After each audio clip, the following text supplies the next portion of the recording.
श्रृंग ऋषि मंदिर हिमाचल प्रदेश के कुल्लू जिले में बंजार की शांत घाटी में स्थित श्रृंग ऋषि मंदिर आध्यात्मिकता और इतिहास का प्रतीक है।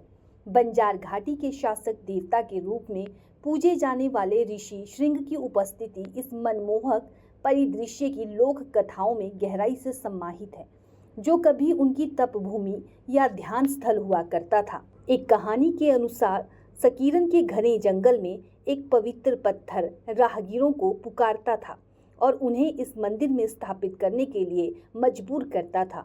इस रहस्यमय आह्वान का जवाब देते हुए ग्रामीणों ने सकीरन में एक मंदिर बनाया। हालांकि सुदूर अभ्यारण्य की कठिन यात्रा ने उन्हें घर के करीब बागी गांव में एक और मंदिर बनाने के लिए प्रेरित किया। मूल स्थल से 12 किलोमीटर दूर स्थित ये नया श्रृंग ऋषि मंदिर पारंपरिक शिवालय और पहाड़ी स्थापत्य शैली का सहज मिश्रण है। लकड़ी की बेहतरीन कारीगरी से सुसज्जित ये मंदिर देखने में बहुत ही सुंदर है, जबकि गर्भगृह में पीतल और पत्थर की मूर्ति एक कालातीत आभा बिखेरती है। हमेशा अपने रथ में विराजमान देवता पूरे साल श्रद्धा का पात्र बने रहते हैं।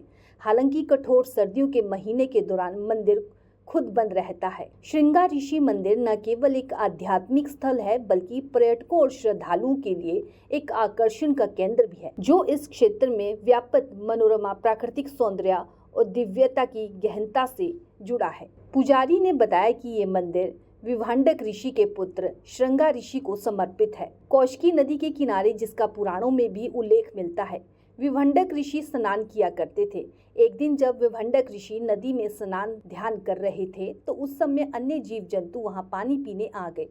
जैसे उन्होंने आंखें खोली तो उन्होंने कुछ अप्सराएं स्नान करती देखी, तो उनका तप पानी में बह गया। वो श्रापित मशंगी ने पी लिया और वो गर्भवती हो गई। तब वो विभांडक ऋषि के आश्रम के पास रहने लगी। जैसे ही उसने बच्चे को जन्म दिया, वो श्राप मुक्त हो गई और पुनः देवकन्या बन गई और बच्चे को आश्रम के पास छोड़कर देवलोक चली गई। तब विभांडक ऋषि को बच्चे के रोने की आवाज सुनाई दी। फिर विभांडक ऋषि ने उसका पालन पोषण करना शुरू किया।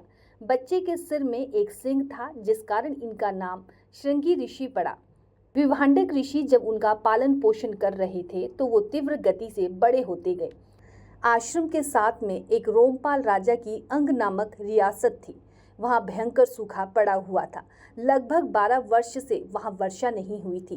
तब ज्योतिषी ने कहा कि श्रृंग ऋषि के आने से राज्य में वर्षा हो सकती है। राजा रोमपाल ने अप्सराएं वहां भेजी और उन्हें ये कहा गया कि आप विभांडक ऋषि के आश्रम में श्रृंग ऋषि को ले आओ। परंतु जब विभांडक ऋषि वहां पर ना हो, अप्सराओं ने मौका देखकर जब विभांडक ऋषि नहा रहे थे, तब अप्सराएं श्रृंग ऋषि को राजा रोमपाल के राज्य में ले गई।